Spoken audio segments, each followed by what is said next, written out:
দর্শক শ্রোতা আসসালামু আলাইকুম, দেখছেন ভিডিও আজকে টাইম। জানিয়ে দিব আজকে সর্বশেষ আন্তর্জাতিক আপডেট খবর। শুরুতেই থাকছে সংবাদ শিরোনাম। কুয়েতের বিদ্যুৎ কেন্দ্রে ও পানি সংশোধনাগারে হামলা চালিয়েছে ইসরায়েল।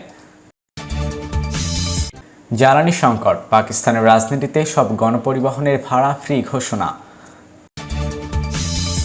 জাতিসংঘের বলপূর্বক হরমুজ প্রণালী খোলার প্রস্তাবে ভেটো দিল রাশিয়া, চীন, ফ্রান্স। এতক্ষণ শুনছিলেন সংবাদ শিরোনাম, এবারে থাকছে সংবাদ বিস্তারিত। কুয়েতের বিদ্যুৎ কেন্দ্র ও পানি শোধনাগারে হামলা চালিয়েছে ইসরায়েল। ইসলামী রেভলিউশন গার্ড কোর দাবি করছে কুয়েত এর একটি বিদ্যুৎ কেন্দ্র ও লোনা পানি বিশুদ্ধকরণ স্থাপনায় হামলা চালিয়েছে ইসরায়েল। এই ঘটনায় তীব্র নিন্দা জানিয়েছেন ইরান। আইআরজিসির এক বিবৃতিতে বলা হয়, কুয়েত কর্তৃপক্ষ বিদ্যুৎ এবং পানি শোধনাগার স্থাপনার হামলার তথ্য নিশ্চিত করেছে এবং এই হামলার জন্য ইসরায়েলকে দায়ী করা হচ্ছে। বিবৃতিতে আরও বলা হয়, এ ধরনের হামলা জায়নদারি, দখলদার, ইসরায়েলের আগ্রাসনী এবং অমানবিক আচরণের প্রতিফল। আইআরজিসি এই কর্মকাণ্ডের কঠোর নিন্দা জানিয়েছেন। জ্বালানি সংকট, পাকিস্তানের রাজনীতিতে সব ধরনের গণপরিবহনের ভাড়া ফ্রি ঘোষণা। ইরানের সঙ্গে যুক্তরাষ্ট্র এবং ইসরায়েলের যুদ্ধের কারণে বিশ্ববাজারে তেলের দাম ঊর্ধ্বমুখী।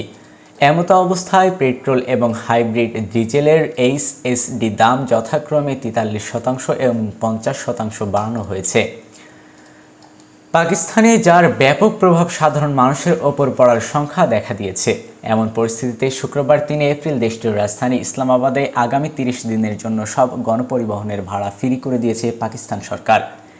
জিও নিউজের এক প্রতিবেদন থেকে এ তথ্য জানানো যায়। প্রতিবেদনে বলা হয়, দেশটির স্বরাষ্ট্রমন্ত্রী মহসিন নাকভি সামাজিক যোগাযোগ মাধ্যমে এক্সে এক পোস্টে বলেন, প্রধানমন্ত্রী শেহবাজ শরীফের নির্দেশনায় আগামী 30 দিনের জন্য ইসলামাবাদের সকল গণপরিবহনের ভাড়া ফ্রি থাকবে, যা কাল শনিবার থেকে কার্যকর হবে। এর জন্য স্বরাষ্ট্র মন্ত্রণালয় 350 মিলিয়ন রুপি ব্যয় বহন করবে। জাতিসংঘের বলপূর্বক হরমুজ প্রণালী খোলার প্রস্তাবে ভেটো দিল রাশিয়া, চীন এবং ফ্রান্স। ইরানের নিয়ন্ত্রণে থাকা হরমুজ প্রণালী জোরপূর্বক খুলতে সামরিক পদক্ষেপের অনুমোদন চেয়ে জাতিসংঘ নিরাপত্তা পরিষদে আনা প্রস্তাবে ভেটো দিয়ে আটকে দিয়েছেন রাশিয়া, চীন ও ফ্রান্স।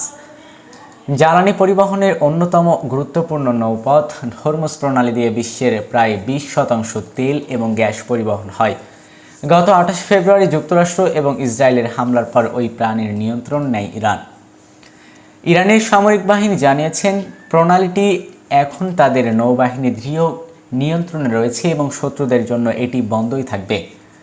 এই অপরাধের ফলে গত মাসে পারস্য উপসাগরে অন্তত 2190টি বাণিজ্যিক জাহাজ আটকা পড়েছে, যার মধ্যে 320টির বেশি তেল এবং গ্যাসবাহী ট্যাঙ্কার। এতে উপসাগরীয় দেশগুলোর জ্বালানি রপ্তানি ব্যাহত হওয়ার পাশাপাশি বিশ্ববাজারে জ্বালানি সংকট আরও তীব্র হয়েছে। এই প্রেক্ষাপটে হরমুজ প্রণালী খুলতে জাতিসংঘের মাধ্যমে বল প্রয়োগের অনুমতি চেয়ে নিরাপত্তা পরিষদে একটি প্রস্তাব উত্থাপন করেন বাহরাইন। প্রস্তাবটি ঘিরে শুক্রবার 3 এপ্রিল ভোট হওয়ার কথা ছিল, তবে ভেটো ক্ষমতার 3 দেশ রাশিয়া, চীন এবং ফ্রান্স এটির বিরোধিতা করায় প্রস্তাবটি পাশ হয়নি। দেশগুলো জানায়, সামরিক শক্তি ব্যবহারের অনুমোদন দেয় এমন কোনো উদ্যোগের তারা নীতিবান হবে না এবং তাদের নীতিগতভাবে বিপক্ষে থাকবে।